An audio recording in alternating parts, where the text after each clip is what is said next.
This was surprising to a lot of people, to be perfectly honest with you. And let me say this as a caveat. I have not spoken to Tucker Carlson about this. I have not spoken to Tucker, probably had any exchange with him via email or anything in over a year. So this is just purely my opinion. I don't have any inside information. I don't have any contacts inside Fox News. This is just purely my opinion about what's gone on here. First, let me say Tucker is a badass. We all know that.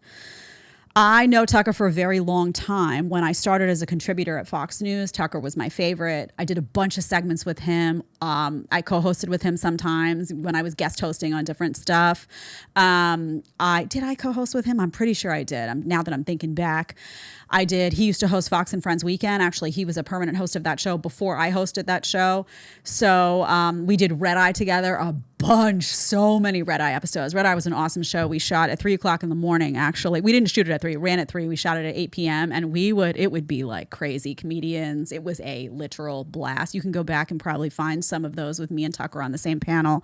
Had a blast. I worked with him at Fox News. And then I worked for him, actually, for a very brief time. I was doing freelance writing for the Daily Caller. When I first got into this business, I was doing writing. I was writing some freelance stuff for Human Events, for the Daily Caller, for all these conservative publications before I signed a writing deal with a place called AMAC.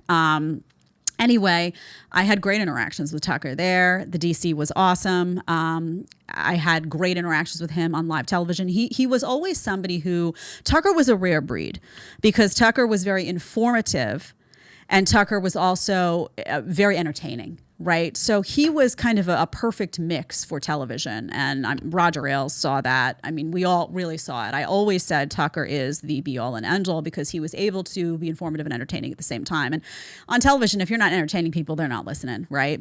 He also would push the envelope on a lot of things. I can remember him getting a lot of pushback and a lot of heat many times when we were on together. And he just didn't care. Right. He was just that guy. He was like, I'm going to say what I have to say. End of story. So this statement comes out. I see it. Deli, you have that. This is the statement. Fox News Media and Tucker Carlson part ways. It was released today. It came out. It says Fox News Media and Tucker Carlson have agreed to part ways. We thank him. We thank him for his service to the network as a host and prior to that as a contributor. Mr. Carlson's last program was Friday, April 21. Fox News Tonight will air live at 8 p.m. starting this evening as an interim show helmed by rotating Fox News personalities until a new host is named. So this tells you a lot, actually, if coming from... Let's just say I've been through this a few times myself. Y'all know I left Fox News. Y'all know I exited The View as well. So things happen in this industry. So my perception is that this was sudden. Why is it sudden? Well, they don't have anything slotted or prepared here. This is very clearly a statement that was written suddenly, in my view. It doesn't seem terribly amicable, in my opinion. I know how this stuff is written. I know how it goes. Trust me. But this seems kind of short and curt, considering that this guy was really the star of the network. I mean, there were a lot of people I knew who were still watching Fox News, not because they loved Fox News anymore, not because they even wanted to have cable anymore, but because of Tucker Carlson. That his show was single-handedly the best show that was still happening. I don't have cable, so I haven't seen it, but I do see clips pop up on Twitter. And listen, the guy's a rock star. We all know that. He's a media rock star. So I don't think this was something that was happening over time via negotiation. I think something happened here. And my guess is the last straw, the straw that breaks the camel's back. Something happened here. I don't think this is written in a terribly amicable fashion. My guess is that he wanted the statement released right away. That would be my assumption, because otherwise he's probably said, well, I'm just gonna tell people then. You can't sit on this for 5 weeks, because they do that sometimes. Anyway,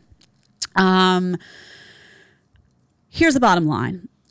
I know him well. He's somebody, my guess is that he probably didn't like the direction of some things. He probably felt in some way that he couldn't speak his mind. This is coming off, by the way, the Dominion lawsuit. You saw that, Fox settled with Dominion for a lot of money. I don't know if there were some conversations that happened after that with talent. I don't know. With talent about what they were and weren't saying, what could and couldn't be said. People are surmising that. Very well may be the case. And maybe he just didn't suit him, And here's the thing. Tucker has options. Like, he knows that he can go and he can make, $200 million on his own. He's probably getting flooded by everyone today, from, the Newsmaxes of the world. Of course, he's not going to go there, to, the Rumbles, to the Blaze, to, I don't know, maybe PBD's on the phone with him right now for all we know. I have no idea.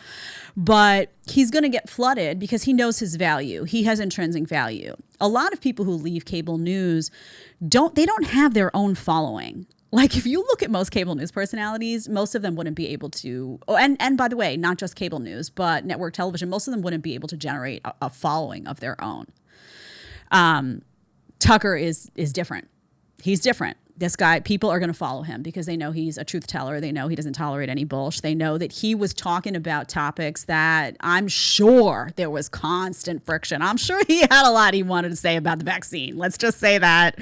I'm sure there was a lot he wanted to say about, gender stuff. I'm sure there was a lot that he wanted to say that there was pushback. And the way that this works in cable news is that you can talk about this and you can't talk about that. It happens in network TV too. You can ask this, but you can ask that. These are stay away from that. You know how many times in my ear, stay away from that. Stay away from that. Okay, move on. Let's wrap. There's a lot of that goes on. I've never been a single host. I, co-hosted The View it was 5 of us. I co-hosted Fox and Friends Weekend. It was 3 of us. But I imagine when you're sitting and you're a solo host, you have a lot more power and there's a lot more of this. As I can even see now sitting here, if somebody tell me what to say, I'd be like, wait outside. We'll deal with this later. It's different. It's a different energy when you're a solo host. So I think there was probably something going on behind the scenes that wasn't kosher. Let's just say that. And he probably did a calculation and said, what am I doing here? I could do anything. I can go and I can partner with somebody and make a ton of money. I can go off on my own and hire a team and make a ton of money. What would I do if I were Tucker Carlson? I'd probably go off on my own and hire a team and pay them really well to distribute content and make a ton of money on numerous platforms. That's probably what I would do if I were in his position. I don't know what he'll do. For all I know, he's going to take a long break, and just show up on a bunch of stuff. We can try to get him on here, and I may do that. But there's a couple of things that I just want to address with this, which is that, I wrote a tweet and I put it out talking about, do people still have cable? I'm being serious. Do people still watch this stuff? I don't know. But if you're looking for news, if you're somebody, and I didn't make this a news show for a reason, because I'm really interested in the gender dynamics and really interested in these, real life discussions that get outside of politics. But if you're really interested in news, you don't watch cable news. You don't watch network television. That's not where you're getting the news. That's where you're getting the news. You're getting a heavily filtered amount of content. It's all filtered, actually. You're getting a corporate wand that waves over everything that says you can discuss this, you can't discuss that. It all has to be pharma approved. That's where all their advertising comes from. It all has to be corporate approved. There is a ton of you can say this, you can't say that, you can ask this, but you can't ask that. Free speech is a daily battle in those spaces. And if you're a free-thinking person, you can't survive there unless you're willing to say, I'm a free-thinking person, but I'm going to swallow it and I'm just going to take the cash, right? So if you're a free-thinking person with integrity, you can't survive there. It's impossible. So if you're looking for really unfiltered content, you're not getting it there. I hate to break it to you. It's not, it's not the way that, I don't even know if it was ever that way, to be honest. I was going to say the way it used to be. It's just, it's heavily, heavily, heavily filtered. So when I talk about things like Substack and, shows like this, and yes, granted, there's a big tech component of that, but places like Rumble, and we post all of our full episodes on Rumble a day or two after they air. So, you got to cover your bases. But if you're really looking for unfiltered content, you've got to look for people who cannot exist in those frameworks of network TV, cable TV. That's an indicator for you. If they can't exist in those spaces, the reason that they can't exist in those spaces is because they refuse to allow themselves to be told what to say and what not to say and what to do and what not to do. And they need to be critical thinkers, and they cannot exist in those spaces. I did see that the ladies of The View had a big laugh about Tucker Carlson. I think they did the wave, the whole table. I don't want to show it because they'll probably hit us up for copyright, but essentially you can go on Twitter. You can see they announced it. They were all really excited. He left Fox News. Somebody said he was a threat to democracy, this, that. I love that. I love that, honey. I love that. I think it was it Sonny that said that? Sonny, who shut me down in 2 seconds. Because I had the audacity to say I wasn't going to get an experimental injection because my doctor advised against it and I wasn't allowed to have that opinion on The View remotely. Was it you? Anyway, and I wrote something that was, a little nasty, but it's true. Like, Tucker Carlson has more critical thinking skills in his pinky than the entire table at The View on their best day. That is true. That is 100% true. Tucker Carlson is a very smart guy. He's also not programmed. He also doesn't have his whole show written out for him, questions and everything, where you're doing this constantly.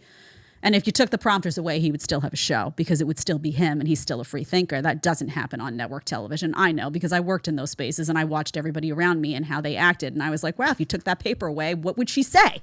She'd be like, okay. So I thought it was funny that they picked on him. And just know that if they pick on you, it's because they view you as a threat. If they pick on you, it's because they're insecure about their own opinions. Not one of those women on The View would go head to head with Tucker Carlson one-on-one without an entire production team writing all their questions and in their ear. And please give me a break.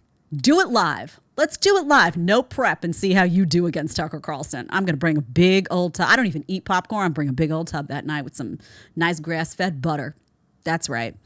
So people celebrate, they think, listen, I congratulate Tucker because I do think it's in his best interest. He doesn't need corporate media. He doesn't need cable news. They need him. He knows that. He's incredibly smart. He'll do something great no matter what he does. And I think there was a component of this of I'm not going to do what you want me to do. I'm not going to bow to corporate. I'm just not going to play that game. And good for him. Good for him for doing that. And by the way, good for him. I'm sure there were a lot of battles behind the scenes. We've seen a lot of stuff come out that Tucker Carlson has said where oftentimes I will see the clips on Twitter and I'll be like, wow, I'm surprised he got away with that. I'm sure there were battles behind the scenes every time that happened. And good on him for not sitting down and shutting up. So to the women of The View, by the way, you should have the gonads. You should only have the gonads, please. I didn't get one call when you silenced me. I didn't get one apology from any of you when you were dead wrong about the vaccine and transmission. I didn't get one call from any of you because you were too eager to please your big pharma buddies. So let's not even get started on courage. And by the way, if you're so worried about democracy, a key component of democracy, ladies of The View, is freedom of speech, which you didn't give to me and you don't give to a lot of people when they show up on your show and they have a different opinion. So sit down and be quiet for a second while we talk about democracy, of which you know very little. So congratulations to Tucker. I'm curious to see what he does next. And to all of you who are looking for other ways to find your news, really, you got to go on Substack. You got to go on Twitter and find these people who are really doing the investigative journalism that investigative journalists used to do. If you like the short clip and want to watch the full episode, click here. And if you want to connect with me one-on-one on Connect, you're going to click right here. Let's get to talking.